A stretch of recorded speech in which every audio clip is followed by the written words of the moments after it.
बाबूजी एक बात बताइए, जब अभी आपकी ये इसमें बिहार में एक लड़की को, एक 14 साल की लड़की 9 में पढ़ रही थी, तो भाई साहब उसके स्तन काट दिए गए, उसके गुप्तांग में चाकू डाल करके। मुझे शर्म लगती है इस बात को कहने में। अगर मैं कहता नहीं हूं तो तुम लोगों के कलेजे कैसे फड़केंगे, तुम लोगों के अंदर कैसे जोश आएगा कि तुम्हारी माँ बहन बेटियों की इज्जत और आबरू लूटी जा रही है। इसलिए मुझे बताना पड़ रहा है। अगर मैं छुपाता हूँ, अपनी समाज को छुपाता हूँ कि तुम्हारे समाज में कितना बड़ा अनर्थ किया जा रहा है। उसके गुप्तांग में चाकू डाल करके, रात डाल करके उस बेटी की हत्या कर दी जाती है। तब ये बताइए राहुल गांधी कहाँ थे? तब ये आपके जो वोट लेने वाले, जो आपके जो नेता लोग थे, ये कहाँ थे? आपके मणिपुर में एक बेटी को नंगा करके रोड पर मारा जाता है, उसके भाई को रोड पर मार दिया जाता है, उसके बाप को गोली मार दी जाती है। तब ये शासन प्रशासन कहाँ था? तब ये बहन जी कहाँ थी? वहां पर आवाज क्यों नहीं उठाया? आपका गोधरा कांड हुआ, मैं कितने आपको बात बताऊं कि कितने, जब हमारे इस बहुजन समाज के ऊपर, जिसके लिए हम तन मन धन कुर्बान करते हैं कि हमारा वो लीडर है, हमारा वो लीडर है, मगर जब हमारे किसी वोटर के ऊपर मुसीबत पड़ती है तो ये नेता लोग कहाँ चले जाते हैं? ये आप लोगों को विचार करना है, ये आपका इतिहास है, ये आपको सोचना होगा। जब आप सोचेंगे तो इसका लाभ आप ही को मिलेगा। अभी आपके मैं एक पत्रकार हूँ और मेरा नाम लालचंद सतमार्ग है, और सतमार्ग राइट नंबर के नाम से मेरा ये एक यूट्यूब चैनल है, जिसके माध्यम से मैं अपने बहुजन समाज की आवाज उठाने का काम करता हूँ। ये मेरा चैनल नहीं है, ये आप सभी का चैनल है और आप सभी की ये आवाज है। और आप इस आवाज को उठाने का काम करेंगे तब जब आपको ये समझ में आए कि ये चैनल आपका है और आपके लिए काम कर रहा है। आज हमारा बहुजन समाज, हमारा दलित, शोषित, वंचित, जो ये दबा कुचला समाज है, हर जगह से रो रहा है, हर जगह से प्रताड़ित है। इसलिए क्यों प्रताड़ित है? इसलिए कि वो अपने इतिहास को नहीं जानना चाहता। आज के जमाने में मैंने देखा, मैं गली गली कूचे कूचे पर मैं जाता हूँ, देखता हूँ, और मैंने बहुत बड़ी कोशिश किया कि मैं ये जानूं कि मेरा कोई चेला बन जाए और वो मेरा चेला बन करके वो मुझे साथ दे। अरे मेरे प्यारे बहुजन समाज के साथियों, मुझे कोई चेला नहीं मिला, सारे गुरु मिले। कोई चेला बनने के लिए तैयार नहीं है साथियों।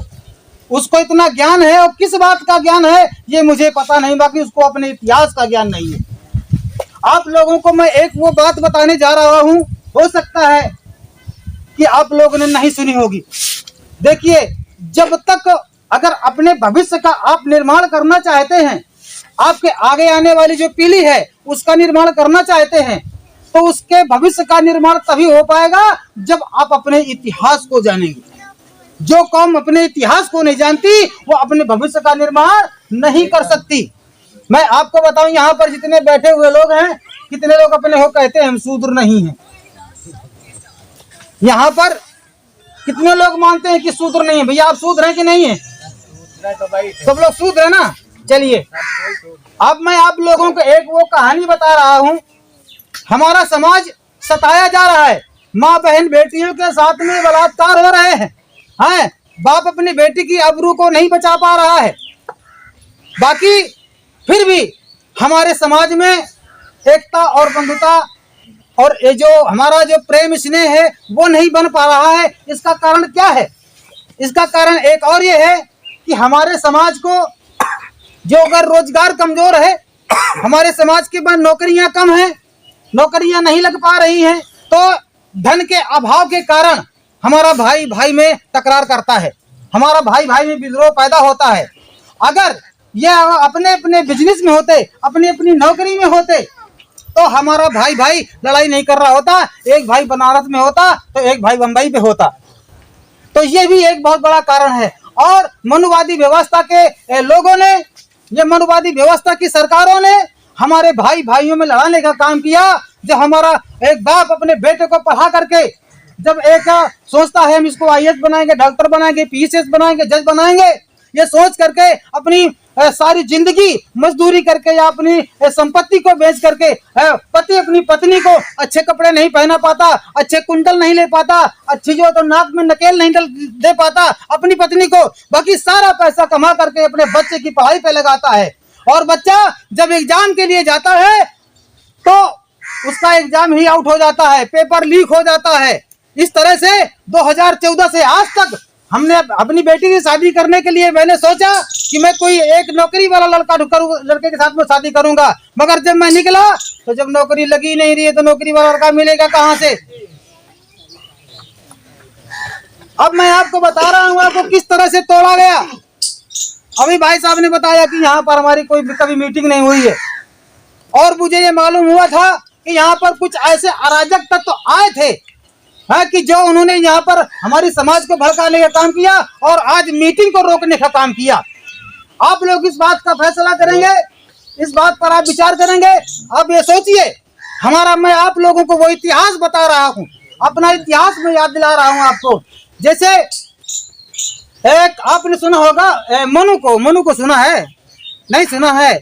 मनुस्मृति को सुना है? मनुस्मृति को नहीं सुना?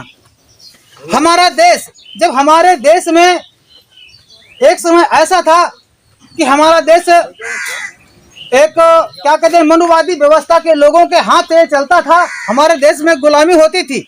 हमारा देश में हर व्यक्ति, हमारा जो दलित वर्ग था, जो दलित लोग थे, इनको बुरी तरह से सताया जाता था, इनके गले पे हाटी बांधी जाती थी, इनके पिछवाड़े पे झाड़ू बांधा जाता था, इसलिए ताकि अगर ये चले तो इनके पीछे पैर न बनने पाए। गले में हांडी टांगी जाती थी इसलिए कि कहीं थूक करके ये धरती को अपवित्र न कर दे। ये व्यवस्था हमारे समाज के लिए थी।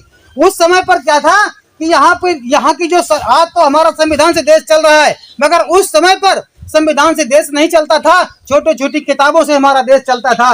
वो ऐसे अराजक तत्व थे, वो ऐसे मतलब बदमाश लोग थे, जो लोग हमारी समाज को सताने का काम करते थे और मारने का काम करते थे। मनु ने एक मनुस्मृति बनाया, उन्होंने एक कानून बनाया, और उस कानून में उन्होंने क्या लिखा कि अधिकार बांटे। भाई साहब, ये जो मैं इतिहास आप लोगों को बता रहा हूँ, गौर से सुनिएगा मेरी माताएं बहनें, इसको इग्नोर न करें, इसको गौर से सुने, क्योंकि ये इतिहास है। ये इतिहास आपको सबको आपके दरवाजे आपको कोई बताने नहीं आएगा। वहां पर क्या किया, जब ब्राह्मणों ने इतिहास जब यहाँ पे क्या अधिकार जब यहाँ पर बांटा तो वर्ण बनाए 4, ब्राह्मण, क्षत्रिय, वैश्य और शूद्र। यहाँ पर 4 वर्ण बनाए गए, ब्राह्मण, क्षत्रिय, वैश्य और शूद्र। तो इन लोगों ने अधिकार बांटे। अधिकार में क्या क्या दिया कि पंडित जी पढ़ सकते हैं, पढ़ा सकते हैं, अस्त्र शस्त्र रख सकते हैं, अच्छे कपड़े पहन सकते हैं, अच्छे मकान में रह सकते हैं। ये पंडित जी को अधिकार मिला। अब इसके बाद में क्षत्रिय आते हैं, वैश्य आते हैं। तो वैश्य के लिए उन्होंने अधिकार दिया कि वैश्य पढ़ सकता है मगर पढ़ा नहीं सकता, उनका एक अधिकार कम हो गया। वैश्य पढ़ सकता है मगर पढ़ा नहीं सकता, उसका एक अधिकार कम हो गया। बाकी सारे अधिकार, वैश्य अच्छा मकान बना सकता है, अच्छे कपड़े पहन सकता है, धन रख सकता है। इसके बाद में आते हैं क्षत्रिय। तो क्षत्रिय के 2 अधिकार कम कर दिए गए। क्या कर दिया गया कि क्षत्रिय पढ़ सकता है, पढ़ा नहीं सकता। क्षत्रिय पढ़ सकता है और पढ़ा नहीं सकता, अच्छे मकान रख सकता है, अच्छे कपड़े पहन सकता है। अब आता है शूद्र, चौथा वर्ण शूद्र आता है। तो शूद्र के लिए न वो पढ़ सकता है, न पढ़ा सकता है, न अच्छे कपड़े पहन सकता है, न वो अपनी कहीं किसी से बात कर सकता है, और न वो गांव की बस्तियों में रह सकता है, गांव के बाहर रहे। और इसका काम है कि इन तीनों वर्णों की वो सेवा करे, इनके आदेश का पालन करे। हाय मेरे प्यारे बहुजन समाज के साथियों, हमारा समाज पता नहीं किस जगह पर भटका हुआ है, अपने इतिहास की ओर नहीं जा रहा। आप अपने बेटे को पढ़ाया है, तो पढ़ाने डिग्री दे देने से कुछ नहीं होगा। जब तक वो अपना इतिहास नहीं जानेगा तब तक वो अपनी कौम को नहीं बदल सकता, अपने समाज को नहीं बदल सकता, अपने आप को नहीं बदल सकता। हमारा ये इतिहास बताने का कारण एक ये है कि ये हमारा समाज ये दबा कुचला समाज है, ये हमारा शोषित वंचित समाज है। हम लोगों के घर, हमारे जो दलित समाज के ये घर, जो हमारे खासकर जो चमारों की बस्ती थी वो गांव के बाहर बनाई जाती थी, जो हमारे वाल्मीकियों की बस्तियां थी वो गांव के बाहर बनाई जाती थी। हम लोग जो एक दूसरे पे बटे हुए हैं, हम जो जातियों में बटे हुए हैं, तो हम लोग बटे नहीं है, हम लोग बांटे गए हैं। हम लोगों को बरगलाया गया है, हम लोगों को लड़ाया गया है और आज भी हम लोगों को लड़ाया जा रहा है। जैसे अब बाबा साहब के बाद में हमारे मानवर कांसी राम साहब हुए और उन्होंने हमारे समाज के लिए कितनी कितनी भी लड़ाइयां लड़ी। मानवर साहब ने एक बार ये उसमें होटल पे बैठे हुए थे, उनके अंदर इतना बड़ा जुनून था कि समाज के लिए इतना बड़ा प्यार था कि वो समाज की बुराई वो कभी अपने को पसंद नहीं करते थे कि उनके सामने कोई बुराई करे समाज की। तो वहाँ होटल पर ये चाय नाश्ता के लिए बैठे हुए थे, तो वहाँ पर कुछ मनुवादी व्यवस्था के लोग वहाँ पर बैठे हुए थे और वो आपस में चर्चा कर रहे थे कि फलाने चमार को मैंने इस तरह से मारा, फलाने बेट वाल्मीकि को मैंने इस तरह से मारा, मैंने उसको इसके साथ में ये नाजायज किया, मैंने उसके साथ में इस तरह से उसको सताया। तो ये बात मानवर साहब को हजम नहीं हुई और इतना आग बबूल हो गए अपने आप में कि उनसे रहा नहीं गया और उन्हें उठाया कुर्सी और ले दनादन दे दनादन शुरू हो गए और वहीं पर जो तो काफी मार धाड़ किया और तोड़ फोड़ किया। तो उसने इतना क्यों किया? अपनी जान को भी जोखिम पे लगा करके हमारे जो आज के बीच में जो क्रांतिकारी लोग ये घूम रहे हैं, ये इनको साथ देना आप लोगों के लिए बहुत बड़ा फर्ज बनता है। साथ देने का मतलब ये है कि अगर आप लोग संभले नहीं, आपके आगे आने वाला भविष्य बहुत ही खतरनाक है। क्योंकि आरक्षण रिजर्वेशन और जो क्रीमी लेयर लगाया जा रहा है, आरक्षण खत्म किया जा रहा है, हम लोगों की नौकरियां, अपने समाज की नौकरियां आप लोगों को नहीं मिलने वाली है। तो आज ये जो हमारे समाज में एकजुटता नहीं आ रही है, जो हम एक दूसरे से भटके हुए लोग हैं, तो हमें भटकना नहीं है, हमें इकट्ठा होना है। हमारे समाज में लोग भटकाने के लिए बहुत आते हैं और हम इतने जल्दी भटकते हैं, हमें नहीं भटकना चाहिए। हम कब नहीं भटकेंगे? जब आपको एक सही दिशा देने वाला एक व्यक्ति मिलेगा, सही दिशा देने वाला एक लीडर मिलेगा। तो मैं ये कहना चाहूंगा आप लोगों से कि जो हमारा समाज शुरू से दबाया जाता रहा है, शुरू से सताया जाता रहा है, शुरू से कुचला जाता रहा है, अब आप लोगों को ये संकल्प करना है, ना अब हम डरेंगे, ना हम झुकेंगे और ना ही हम किसी के सामने हम गिलगिलाएंगे। देखिए हमारे समाज में, हमारे गरीब लोगों के बीच में एक बहुत बड़ा गुण प्रधान होता है कि जाते जाते पहले हाथ जोड़ते हैं, फिर उसके बाद में तुरंत चरणों के नीचे गिर जाते हैं। ये एक बहुत बड़ी गुलामी है, ये मानसिक गुलामी है। हमें किसी के सामने हाथ नहीं जोड़ना, हमें किसी के पैर नहीं छूना, हमें पैर उसके छूना है जो हमारा सम्मानीय है, जो हमारा आदरणीय है, जो हमारा पैर छूने के लायक है। हम अनावश्यक किसी के सामने हाथ जोड़ करके अपना काम नहीं करवाएंगे। आपका काम अगर कुछ बिगड़ रहा है, आप नहीं संभाल पा रहे हैं, आपको शासन प्रशासन सता रहा है, हमारे परम आदरणीय घाटमपुर शेर अरविंद कुमार बाबू जी का आप नंबर लीजिएगा। आपके सामने कौन सी मुसीबत है, ये जो मैं अभी बोल रहा हूँ, ये आपको पूरा देश देख रहा है। ये आपका गांव, ये गांव तक ही सीमित नहीं है, क्योंकि ये सतमारा राइट नंबर यूट्यूब चैनल पूरे देश में चल रहा है। मेरी ऑल यूपी सर्विस है। अभी मुझे कल लखनऊ जाना है, यहाँ से कार्यक्रम करके तैयारी बना करके मुझे कल लखनऊ को कार्यक्रम देखना है। तो मेरे प्यारे साथियों, जो आप लोगों के बीच में हम लोग आए हुए हैं, ये साहब अपने आप में एक बहुत बड़ी ताकत है और बहुत बड़ी हस्ती है। अगर इनसे आप लोगों ने संपर्क बनाया तो आपके हर कष्टों को, हर बलाओं को 12 बजे रात में अगर आप फोन करते हैं तो ये आपके पास में आने का काम करेंगे। तो इनके साथ में हर वक्त सोशल मीडिया लगा रहता है। मैं हटा तो दूसरा आया, दूसरा हटा तो तीसरा आया, क्योंकि मुझे भी कई लोगों को कवर करना होता है। तो आए मेरे प्यारे साथियों, आप लोग अपने इतिहास को जानो। आप लोग के पुरखे सताए जाते रहे हैं और आप भी सताए जा रहे हैं। अगर आगे सरकारें अगर आप साथ नहीं दे पा रही हैं, तो नौकरियां अगर नहीं मिल पा रही हैं, तो आपके बच्चे भी सताए जाते रहेंगे। आगे आने वाली पीढ़ी जब पीटी जाएगी, मारी जाएगी, सताई जाएगी और उसके पिछवाड़े पर जब झाड़ू बांधा जाएगा और जबरदस्ती जब उससे सारा दिन काम करवाया जाएगा, तब ये बच्चे आप लोगों को कोसेंगे कि मेरे बाप क्या करते रहे जो उन्होंने लड़ाई नहीं लड़ी। और जब तक तुम लड़ाई नहीं लड़ोगे, अपने आप में स्वयं सक्षम नहीं होगे, एकजुटता नहीं बनाओगे। देखिए हर घर में लड़ाइयाँ होती हैं, ऐसा कोई घर नहीं है कि जिस घर में लड़ाई ना होती हो। क्या मेरे घर में लड़ाई नहीं होती है? होती है। अरे बाबूजी, जब मैं घर से निकलता हूँ, मैं अपनी बीवी से कहता हूँ कि हे भगवान, मुझे 100 रुपया दे दो, गाड़ी पे पेट्रोल डलवाना है। तो वो कहती है कि जहाँ जा रहे हो वहीं से ले लेना, मेरे पास में पैसा नहीं है। तो मेरे प्यारे साथियों, आप क्या करोगे? दोबारा बुलाओगे कि नहीं बुलाओगे? जवाब दो। बुलाओगे ना?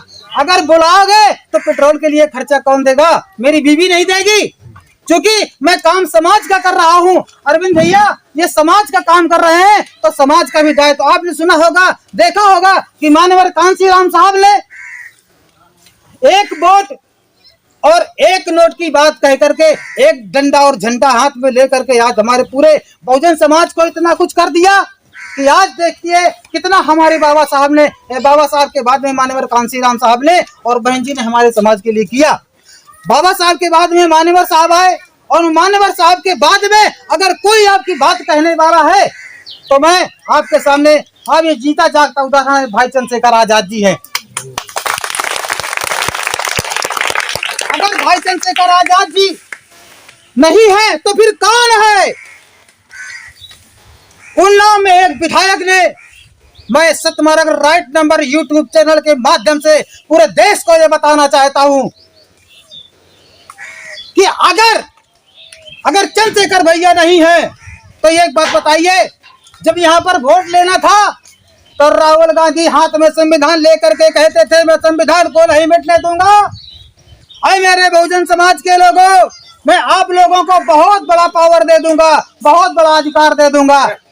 बाबूजी, एक बात बताइए, जब अभी आपकी ये इसमें बिहार में एक लड़की को, एक 14 साल की लड़की 9 में पढ़ रही थी, तो भाई साहब उसके स्तन काट दिए गए, उसके गुप्तांग में चाकू डाल करके। मुझे शर्म लगती है इस बात को कहने में। अगर मैं कहता नहीं हूं तो तुम लोगों के कलेजे कैसे फड़केंगे? तुम लोगों के अंदर कैसे जोश आएगा कि तुम्हारी माँ बहन बेटियों की इज्जत और आबरू लूटी जा रही है? इसलिए मुझे बताना पड़ रहा है। अगर मैं छुपाता हूँ, अपनी समाज को छुपाता हूँ कि तुम्हारे समाज में कितना बड़ा अनर्थ किया जा रहा है, उसके गुप्तांग में चाकू डाल करके, रात डाल करके उस बेटी की हत्या कर दी जाती है, तब ये बताइए राहुल गांधी कहाँ थे? तब ये आपके जो वोट लेने वाले, जो आपके जो नेता लोग थे, ये कहाँ थे? आपके मणिपुर में एक बेटी को नंगा करके रोड पर मारा जाता है, उसके भाई को रोड पर मार दिया जाता है, उसके बाप को गोली मार दी जाती है, तब ये शासन प्रशासन कहाँ था? तब ये बहन जी कहाँ थी? वहां पर आवाज क्यों नहीं उठाया? आपका गोधरा कांड हुआ, मैं कितने आपको बात बताऊं कि कितने, जब हमारे इस बहुजन समाज के ऊपर, जिसके लिए हम तन मन धन कुर्बान करते हैं कि हमारा वो लीडर है, हमारा वो लीडर है, मगर जब हमारे इसी वोटर के ऊपर मुसीबत पड़ती है तो ये नेता लोग कहाँ चले जाते हैं? ये आप लोगों को विचार करना है, ये आपका इतिहास है, ये आपको सोचना होगा। जब आप सोचेंगे तो इसका लाभ आप ही को मिलेगा। अभी आपके ये हमीरपुर पतारा में एक बुजुर्ग को लाठी डंडों से पीट कर हत्या कर दी जाती है। तब 25 तारीख को हमने चंद्रशेखर भैया को सब लोगों ने आह्वान करके, माननीय शेर घाटमपुर शेर की दम से खड़े हो जाइए साहब, इनकी दम से चंद्रशेखर भैया को वहां पर बुलाया। चंद्रशेखर भैया कोई हस्ती, नॉर्मल हस्ती नहीं है, 1.5 लाख वोटों से नगीना से जीते हुए सांसद है, और वो वहां पर जा करके, वहां पर ये इनकी देन है कि ये उनको वहां पर पतारा पर ले जा करके गए और वहां पर हंगामा मचाया। आपके यहाँ हमारी बहुजन समाज के ऊपर कोई भी आपत्ति मुसीबत पड़ती है तो भाई चंद्रशेखर आजाद जी दौड़ करके जाते हैं, नंगे पैरों जाते हैं। ऐसे भाई को, इस भाई के अंदर इतनी लाठियां चली, इसके भाई साहब जेल गए, कितने बार जेल नहीं गए? या इसलिए जेल नहीं गए, इन्होंने अपनी नानी को नहीं बचाया, अपने समाज को बचाया है। अपने समाज के लिए लाठियां खाई, अपने समाज के लिए जेल गए, अपने समाज के लिए चंद्रशेखर भैया कितने बार नहीं मारे गए, और उनके पास गोलियां भी पड़ी, मगर आज भी वो दहाड़ते हैं और आज भी कहते हैं। उनके कहने का मतलब है कि हमारा एक एक कतरा इस समाज के लिए मरेगा, इस समाज के लिए कटेगा, बाकी हम किसी के आगे झुकने वाले नहीं है। इसलिए मेरे प्यारे साथियों, आप लोगों के अंदर खून खौल जाना चाहिए। अगर आपकी रगों में अगर खून बह रहा है तो तड़पना चाहिए, खोलना चाहिए, अपनी समाज के लिए करना चाहिए। अभी चंद्रशेखर भैया कहने का मतलब ये है कि 11 तारीख को वहां पर एक बहुत बड़ा आंदोलन कर रहे हैं दिल्ली में। वहां पर मरने की बात करते हैं। अरे मेरे प्यारे साथियों, जब जीना है अगर तो मरना सीखो, और जब तक डरते रहे। मैं कहना चाहूंगा, मैं दूसरी बात एक और